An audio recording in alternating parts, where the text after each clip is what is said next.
Ambassador Correx of the Deathworld Alliance stood in his pristine office aboard the diplomatic vessel, gentle whisper, staring at the most beautiful thing he had ever seen. The small package from Earth sat on his crystalline desk like a work of art, wrapped in what the humans called recycled paper, and tied with an actual organic fiber bow. The very concept made his 3 hearts flutter with joy. "Oh, how wonderfully primitive," he whispered to himself, his violet tentacles quivering with excitement. "They still use actual plant matter for decoration. How delightfully rustic." The accompanying note, written in the humans' charmingly direct style, read simply, "To our new friends in the Deathworld Alliance. A small token of Earth's friendship. May it bring you as much joy as it brings us. Best regards. The Terran Diplomatic Corps." Correx had spent the last 6 months negotiating humanity's entry into the Alliance, and frankly, he was impressed. Here was a species that had somehow survived on one of the most statistically dangerous planets in the known galaxy, yet they approached diplomacy with such gentle thoughtfulness. Earth's safety reports were absolutely terrifying to read, what with their weather systems and tectonic activity and predatory megafauna, but the humans themselves seemed so wonderfully civilized. They must have overcome their violent nature through sheer determination. Correx mused, carefully untying the bow with his finest manipulator appendage. What wisdom they must possess to have tamed such a hostile world. The package opened to reveal a small potted plant, no bigger than his primary communication device. It was green, naturally, as most chlorophyll-based lifeforms tended to be, with what appeared to be modified leaves that had somehow formed into small cup-like structures. The soil smelled rich and earthy, a scent that the Alliance safety protocols would normally classify as potentially hazardous organic compounds, but Correx found it oddly pleasant. "A Venus flytrap," he read from the enclosed care instructions. "Native to the wetlands of North and South Carolina. Requires bright light, distilled water and occasional feeding of small insects." How charming. The humans had sent him a plant that required care and attention, a living symbol of the nurturing relationship they hoped to build. And they had included detailed instructions, showing their consideration for his well-being. The fact that it required feeding was obviously some sort of fertilizer regimen, he assumed. Correx placed the plant on his desk where it could catch the artificial sunlight from his office's environmental systems. The little cup-shaped leaves seemed to glisten in the light, and he could swear they were almost watching him. "You are going to be the crown jewel of our diplomatic garden," he told the plant fondly. A living testament to the gentle nature of humanity, he immediately composed a response message to Earth, his excitement evident in every carefully chosen word. "The Deathworld Alliance gratefully acknowledges receipt of your thoughtful botanical gift. We are moved by this gesture of peaceful intent, and look forward to nurturing both this beautiful specimen and our growing friendship. Your consideration for our horticultural interests demonstrates the refined sensibilities we have come to expect from such a cultured species." As he sent the message, Correx couldn't help but smile with all 4 of his mouth sections. The humans had truly exceeded his expectations. What could possibly go wrong with such a delightful gift from such a thoughtful species? The Venus flytrap sat silently on his desk, its modified leaves twitching almost imperceptibly in the recycled air, waiting. 3 days later, the diplomatic gift arrived at Alliance headquarters on Sanctuary Prime, the most peaceful planet in the known galaxy. The world was so safe that its biggest predator was a fluffy creature called a snuggleworm, which was about as threatening as its name suggested, and spent most of its time apologizing for existing. Chief botanist Velma Springleaf practically bounced with excitement as she received the package in her laboratory. At 7 feet tall with delicate crystalline skin and flowers, literally growing from her shoulders, Velma was the Alliance's foremost expert on safe plant life, which meant everything in the galaxy except Earth flora. "Oh, my photosynthetic processes," she gasped, reading the accompanying documentation. A real Earth plant. A living specimen from the legendary Deathworld itself. Security Director Rex Ironshield stood nearby, his massive frame bristling with the kind of nervous energy that had kept him alive through exactly 0 combat situations. Rex was built like a tank, if tanks were made of chrome, and had anxiety disorders. "Are you absolutely certain this thing is safe?" Rex asked for the 14th time, his scanner devices beeping frantically as they analyzed the innocent-looking pot. "The readings are unusual. Rex darling, it's a plant." Velma laughed, her flower shoulders blooming brighter with amusement. "What's the worst it could do? Photosynthesize aggressively." She carefully lifted the Venus flytrap from its shipping container, marveling at the strange beauty of its modified leaves. "Look at these fascinating structures. They're almost like little mouths, aren't they? How adorable." As if on cue, a small maintenance fly that had somehow infiltrated the ultra-sterile facility buzzed lazily toward the plant. It was the kind of tiny, harmless insect that the Alliance's environmental systems usually filtered out, but occasionally one would slip through. "Oh look," Velma cooed, "a little visitor wants to say hello to our new friend." The fly landed delicately on the edge of one of the trap leaves. What happened next would go down in Alliance history as the incident that changed everything. The Venus flytrap's leaf snapped shut with a speed that defied several laws of physics as the Alliance understood them. The soft, wet sound of the trap closing was followed by an even more disturbing sound, the barely audible buzzing of the fly, now trapped inside what was clearly a biological prison. Velma's flower shoulders immediately wilted. Did just, sweet merciful void, Rex screamed, his chrome exterior flashing warning colors. "It's a carnivore. It's a flesh-eating monster plant." "That's impossible," Velma whispered, but her voice lacked conviction. "Plants don't eat moving things. They don't hunt, they don't trap." The Venus flytrap sat there innocently, its other traps wide open like tiny green mouths waiting for the next victim. The captured fly's struggles were growing weaker. Rex was already activating his emergency protocols, his built-in systems going haywire. "Code Orange. I repeat, Code Orange. We have a hostile biological entity in the botanical sector. This is not a drill." "But the humans said it was a friendship gift," Velma protested, though she was now backing away from the plant, as if it might leap from its pot and attack her ankles. "The humans live on a death world," Rex replied, his voice reaching frequencies that shattered two nearby test tubes. "Their idea of friendship probably involves surviving mutual combat." As alarms began wailing throughout the facility, Velma stared at the Venus flytrap with a mixture of horror and fascination. "It's digesting that fly, isn't it?"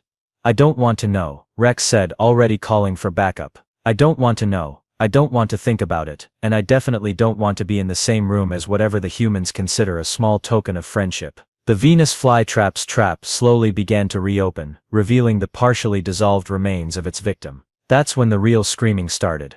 Within 6 hours, news of the Terran biological weapon incident had spread through Alliance communication networks faster than a particularly aggressive space plague.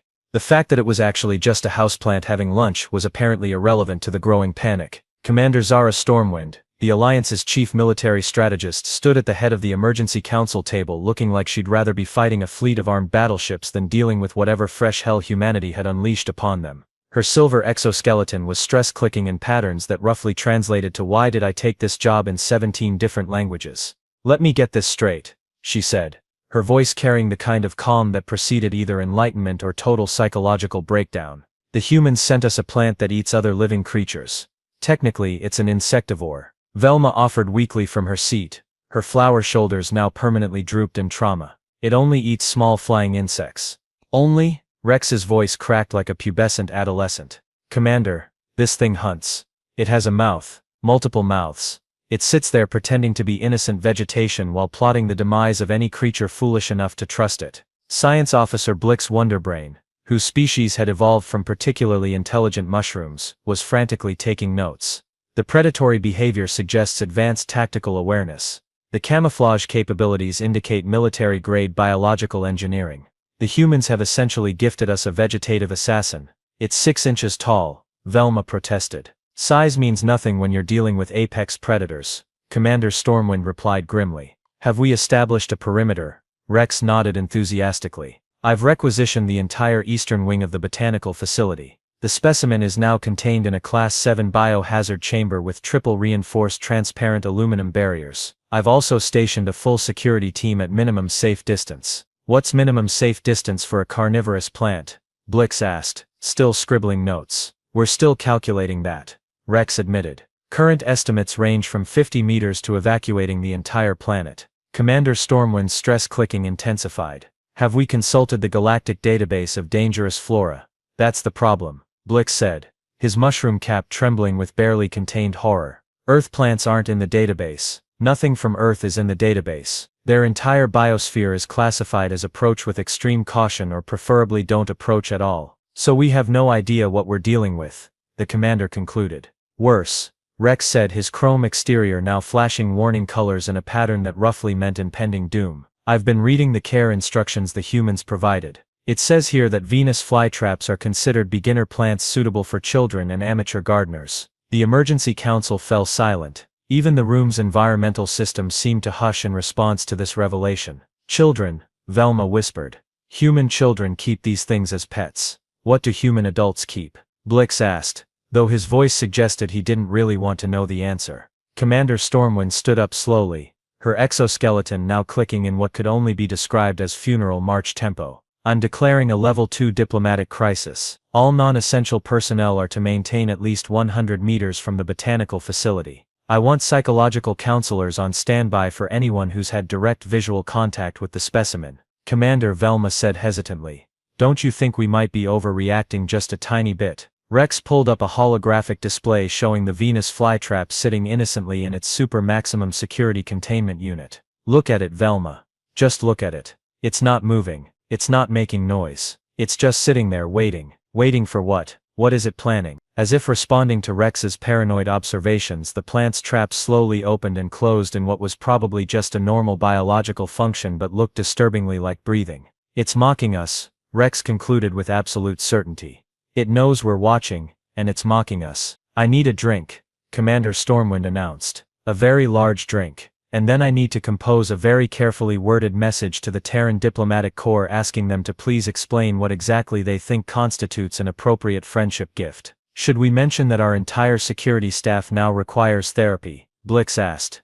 Let's start with the basics, the commander replied. Like asking them if they have any idea what they've done to us. The Venus flytrap continued its patient vigil, occasionally snapping at passing dust particles and causing nearby monitoring equipment to register seismic activity from the collective flinching of the observation team. 2 days after the botanical crisis declaration, Earth's response arrived in the most terrifyingly casual way possible. A single human aboard a small transport vessel, wearing what appeared to be dirt-stained work clothes, and carrying a battered toolbox that looked like it had survived several small wars. Dr. Bob Greenthumb stepped off his ship onto the pristine landing platform of Sanctuary Prime, and immediately began committing what the Alliance considered several minor crimes against public safety. He was chewing something called gum, which involved rhythmic jaw movements that Rex's security scanners interpreted as possible preparation for feeding behavior. He was also wearing actual soil under his fingernails, which set off every biological contamination alarm within a 50-meter radius. Morning, folks, Bob said cheerfully to the hazmat-suited reception committee. Heard y'all were having some trouble with a little Venus flytrap. Figured I'd pop over and take a look.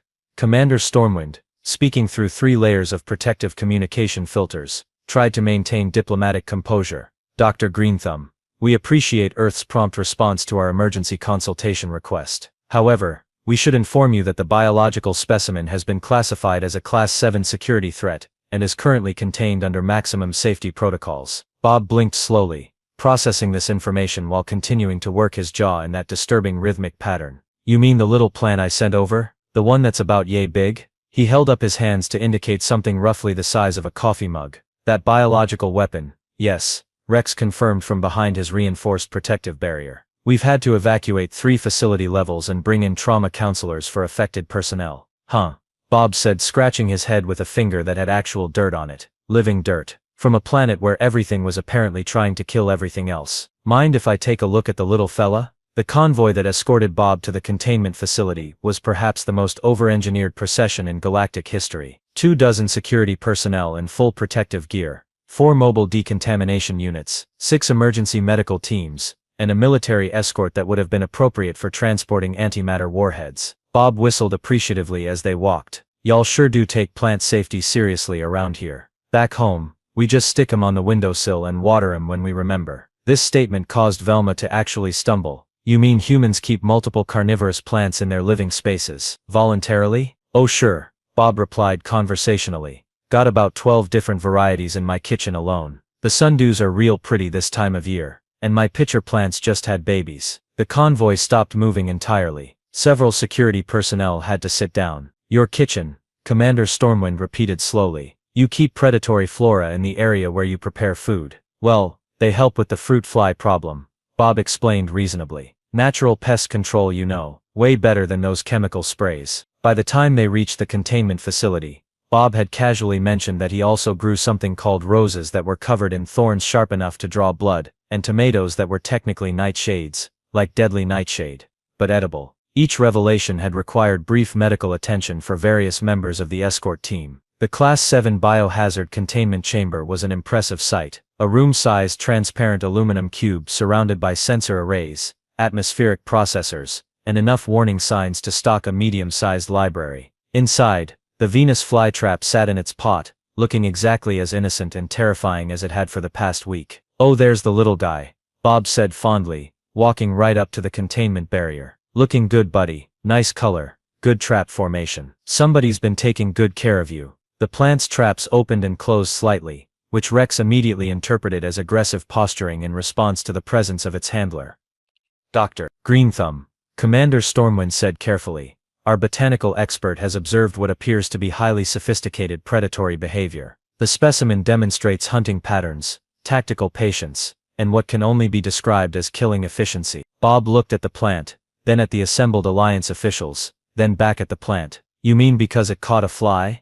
It murdered a fly," Rex corrected. "In cold blood. We have it on surveillance footage." "Well, yeah," Bob said. "That's what they do. That's literally their entire evolutionary niche. They catch bugs and digest them. How'd you think they got the name flytrap?" The silence that followed was the kind of deep, profound quiet that usually preceded either enlightenment or complete civilization collapse. "You're telling us," Velma said very slowly, "that the hunting behavior is intentional, that this creature evolved specifically to kill, about 100 million years ago, give or take," Bob confirmed. "Pretty clever adaptation, really. They live in nutrient-poor soil, so they supplement their diet by catching insects. Gets them the nitrogen they need to thrive." Bob reached into his toolbox and pulled out what appeared to be a small container. "Speaking of which, little guy's probably getting hungry. Then, what, a week since his last meal? Let me just, don't feed the monster," Rex screamed. But Bob had already opened the container and shaken out what appeared to be several small crickets. "Now, normally I'd just let him catch his own," Bob explained conversationally as he opened a small access panel that the Alliance engineers had never intended for use. "But seeing as how you've got him in this fancy setup, figured I'd bring takeout." He dropped a cricket directly into one of the Venus flytrap's open traps. The plant snapped shut with that same wet, decisive sound that had traumatized the facility's entire staff. The cricket's brief protests were clearly audible through the containment system's sensitive audio pickups. 3 Alliance officials fainted. 2 more required immediate medical attention for stress-induced system failures. Velma made a sound that her species typically reserved for witnessing the heat death of the universe. "Beautiful," Bob said admiringly. "Good strong closure. Nice tight seal. That's a healthy plant right there." He turned to address the remaining conscious members of his audience. "So, what exactly seems to be the problem?" The question hung in the air like a particularly toxic cloud of existential dread. Commander Stormwind, who had witnessed 3 galactic wars and survived the great bureaucratic uprising of 2387, found herself struggling to formulate words that could adequately convey the scope of their collective horror. "Dr. Greenthumb," she began, her voice carrying the tremulous quality of someone trying to explain color to a blind person, "we are struggling to understand how your species could consider a carnivorous organism to be an appropriate diplomatic gift." Bob scratched his chin thoughtfully, leaving a small smudge of something that looked suspiciously like fertilizer. "Well, I mean, we figured you'd appreciate something low maintenance. Venus flytraps are pretty much beginner plants. You don't have to worry about overwatering, they handle their own pest control, and they're real forgiving if you forget about them for a while." "Beginner plants," Blix repeated faintly. His mushroom cap had developed what appeared to be stress spots. "You keep using that term. Could you perhaps elaborate on what constitutes an advanced plant in human cultivation?" "Oh sure," Bob said enthusiastically, clearly delighted to find someone interested in his hobby. "Well, there's your ghost peppers, for starters. Those beauties can literally cause chemical burns. Then you got your castor beans, which are gorgeous, but the seeds'll kill you dead if you're not careful. And don't get me started on my prize-winning oleander hedge. Every part of that plant is toxic enough to stop a horse's heart." The remaining conscious Alliance members exchanged looks that roughly translated to "sweet merciful void, we're all going to die." "You grow plants that can kill horses," Velma whispered, her flower shoulders now so wilted they were practically dragging on the floor. "Well, not on purpose," Bob clarified. "But yeah, oleander's nasty stuff. Pretty though, real pretty. Got these lovely pink flowers that'll brighten up any garden. Course you gotta keep 'em away from kids and pets and livestock and pretty much anything that might take a nibble." Rex, who had been taking notes on what he was now officially classifying as intelligence gathering on hostile flora, looked up from his datapad. Dr. Greenthumb, on a scale of 1 to 10, with 10 being the most dangerous plant on your world, where would you rank the Venus flytrap? Bob considered this seriously. Oh, maybe a 2, 2.5 if you're real small and happen to be an insect. A 2, Commander Stormwind repeated slowly. This organism that has required us to evacuate 3 facility levels and implement planetary safety protocols rates a 2 on your danger scale. Yeah, they're pretty harmless. Bob confirmed. Heck, kids keep 'em as science projects. My neighbor's 8-year-old has been growing one for her school biology class. Little Susie loves watching it catch flies. The silence that followed was broken only by the sound of Blix's frantic note-taking and what might have been quiet sobbing from someone in the back of the group. What? Commander Stormwind asked with the careful precision of someone defusing a bomb, would rate a 10 on your scale. Bob's face lit up with genuine enthusiasm. Oh, now that's a great question. Probably the Australian stinging tree. That bad boy'll put you in the hospital for months just from touching it. The pain's supposed to be so bad that people have killed themselves rather than deal with it. Or maybe the manchineel tree. That one's fun. The sap'll blind you, the fruit'll kill you, and just standing under it in the rain can give you chemical burns. And these plants exist on your world naturally? Blix asked, though his voice suggested he was hoping for a negative answer. Oh yeah, nature's full of nasty surprises back home, Bob said cheerfully. Course, that's not even counting the stuff we've been breeding on purpose. Got some lovely hybrid roses that'll shred you like a cheese grater if you're not careful with them. Commander Stormwind felt something inside her break. Not physically, but spiritually. The kind of deep fundamental break that happens when you realize that everything you thought you knew about the universe is not just wrong, but catastrophically, dangerously wrong. Dr. Greenthumb, she said very carefully. When your species selected a plant to send as a diplomatic gift, you chose something from the safest end of your botanical spectrum. Well, sure, Bob replied, looking puzzled by the question. We figured you'd want to start with something easy. Build up your confidence before moving on to the more interesting stuff. More interesting stuff, Rex repeated in a voice that had gone completely flat. Oh yeah, I brought some catalogs if you're interested, Bob said, pulling a handful of glossy brochures from his toolbox. This one here's got some real beauties. Look at this datura, gorgeous trumpet flowers, but the whole plant's loaded with tropane alkaloids. And here's a nice ghost orchid, doesn't look like much, but it only grows on dead trees and smells like rotting flesh to attract carrion flies. He flipped through the pages with obvious pride. Oh, and this one's special. It's a carnivorous plant we've been working on hybridizing. Combines the trapping mechanism of a Venus flytrap with the size and appetite of a pitcher plant. We call it the Devil's Maw. Ain't she a beauty? The image showed what appeared to be a plant roughly the size of a small trash can, with gaping maws lined with what looked distinctly like teeth. You've been breeding them, Velma said faintly. You've been making them worse on purpose. Better, I'd say, Bob corrected. More efficient. Prettier colors too. This hybrid line produces flowers in 17 different shades of red. Commander Stormwind closed her eyes and tried to imagine explaining this to the High Council. How do you tell the governing body of the most peaceful alliance in galactic history that humanity's idea of a beginner-level friendship gift had required military intervention? Dr. Greenthumb, she said finally.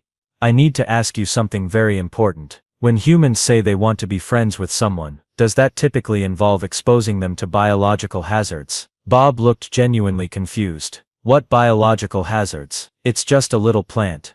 It kills things, Rex pointed out. Well, yeah, but only bugs, Bob replied reasonably. And only little bugs at that. It's not like it's gonna hurt anybody important. The phrase anybody important would later be analyzed by Alliance xenopsychologists as a key insight into human psychology, specifically their casual dismissal of anything that couldn't pose a threat to a 200-pound apex predator. Are there? Commander Stormwind asked with the air of someone approaching the edge of a very high cliff. Any plants on your world that don't have some form of defensive or offensive capability? Bob thought about this seriously.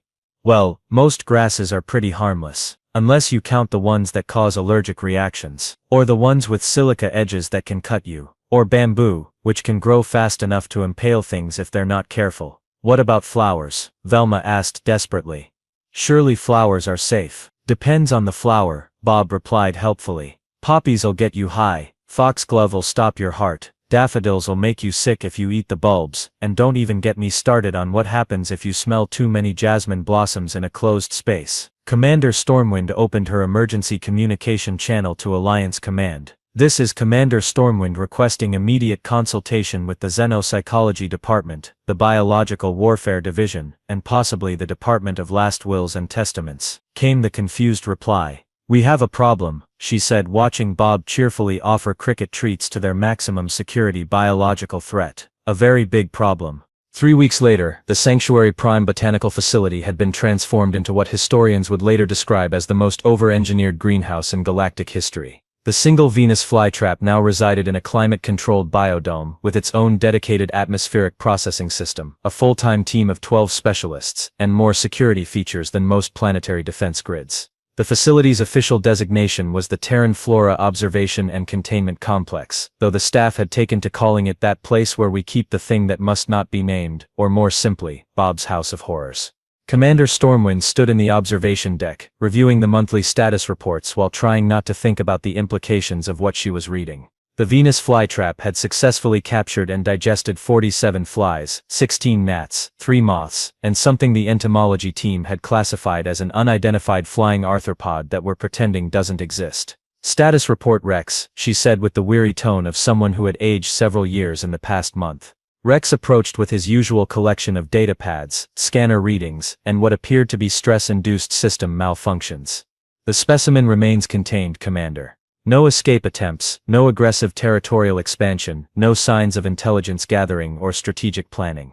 That's because it's a plant, Rex. Velma said from her workstation, though her voice lacked its former confidence. She'd spent the past 3 weeks studying every piece of Earth botanical literature she could access, and the experience had fundamentally altered her understanding of what constituted safe vegetation. A carnivorous plant, Rex corrected. A predatory organism masquerading as decorative flora. It ate a gnat yesterday, Commander Stormwind said, reading from the incident report. This somehow required a full security briefing and 3 hours of psychological evaluation for the witness. Proper protocols must be maintained, Rex insisted, especially given what we now know about Earth's botanical arsenal. The revelation of humanity's casual relationship with weaponized plant life had led to what Alliance historians would later call the Great Botanical Re-Evaluation. Every garden, every decorative planter, every allegedly harmless bit of greenery in Alliance space was now viewed with deep suspicion. Several council members had gone so far as to remove all plants from their offices, preferring to work in sterile plant-free environments rather than risk exposure to potentially carnivorous vegetation. Commander, Blix said, approaching with his latest research findings, I've completed my analysis of the human botanical catalogs that Dr. Greenthumb provided. Do I want to know? Probably not, but you need to. Blix replied, his mushroom cap displaying stress patterns that had become depressingly familiar. According to my calculations, Earth is home to approximately 400,000 plant species. Of those, roughly 30% possess some form of chemical defense mechanism, 15% are equipped with physical defensive structures such as thorns or spines, and approximately 2% are actively carnivorous. Commander Stormwind did some quick mental math. That's 8,000 carnivorous plant species. 8,012, to be precise, Blix confirmed. And that's just the ones they've cataloged. Dr. Greenthumb mentioned that they discover new species regularly. New carnivorous species. Among others, yes. The observation deck fell silent except for the soft humming of environmental systems and what might have been quiet whimpering from the general direction of Rex's workstation. There's more, Blix continued, because apparently the universe had decided that Commander Stormwind hadn't suffered enough. I've been corresponding with Earth's botanical institutions. They've expressed great enthusiasm about our interest in their flora and have offered to send us what they call a starter collection of easy-to-grow varieties.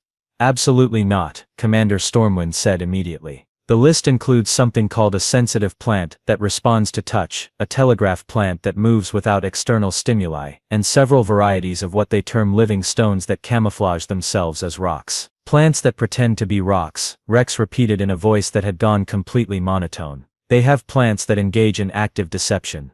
There's also something called a resurrection plant that can survive complete desiccation and return to life when watered. Blix added helpfully. They describe it as nearly indestructible. Commander Stormwind closed her eyes and tried to imagine a universe where plants stayed in their designated locations, minded their own business, and didn't plot the demise of flying insects. It was a beautiful universe. She missed it already. What's the political situation? She asked, though she suspected she didn't want to know. The High Council has voted to accept humanity into the Alliance, Velma reported. The deciding factor was apparently our desperate need for allies who can survive in environments that would kill the rest of us instantly. So we're officially allied with a species that considers carnivorous plants to be appropriate children's toys.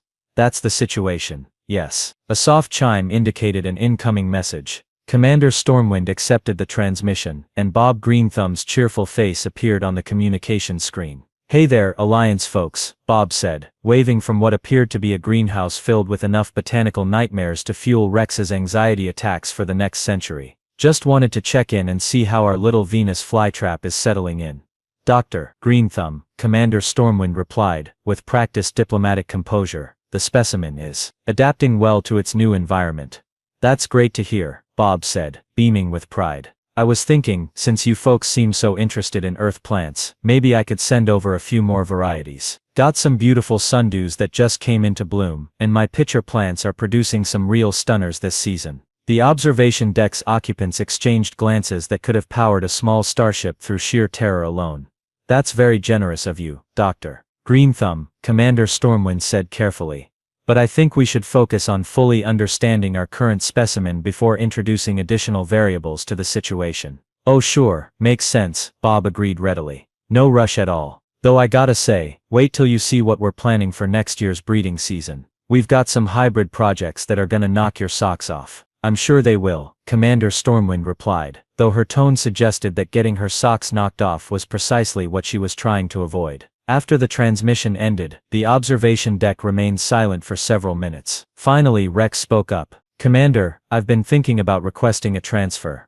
"Where to?" "Anywhere in the galaxy that doesn't have plants." Commander Stormwind looked down at the Venus flytrap in its elaborate containment system. The little plant sat peacefully in its pot, traps opening and closing in the gentle rhythm that had become oddly familiar over the past few weeks. It looked so innocent, so harmless, so completely unaware that it had single-handedly redefined the Alliance's understanding of interspecies diplomacy. "Rex," she said finally, "I don't think such a place exists." "Then I guess we're stuck with them." "I guess we are." The Venus flytrap caught another fly, and somewhere in the facility, an alarm went off to announce the successful completion of another predatory feeding event. The sound was immediately followed by the gentle whoosh of air recyclers working to maintain the sterile environment, the soft beeping of monitoring equipment, and the distant sound of someone scheduling another round of trauma counseling. In his greenhouse back on Earth, Bob Greenthumb hummed happily as he tended to his collection, blissfully unaware that his simple act of botanical friendship had fundamentally altered the political landscape of an entire galactic alliance. He paused to admire a particularly beautiful orchid that happened to be carnivorous, then made a note to ask the Alliance folks if they'd like to see his collection of plants that could survive in space. After all, they seemed like such nice people, and he had so much more to share. The Venus flytrap continued its patient vigil, occasionally snapping at flies and inadvertently causing minor diplomatic incidents across 3 star systems. It was by all human standards being an excellent plant. By Alliance standards, it was the most terrifying thing they'd ever encountered. And somewhere in the back of everyone's mind was the uncomfortable realization that if this was what humans considered a beginner-level friendship gift, they were probably better off not finding out what they'd send to someone they actually wanted to impress.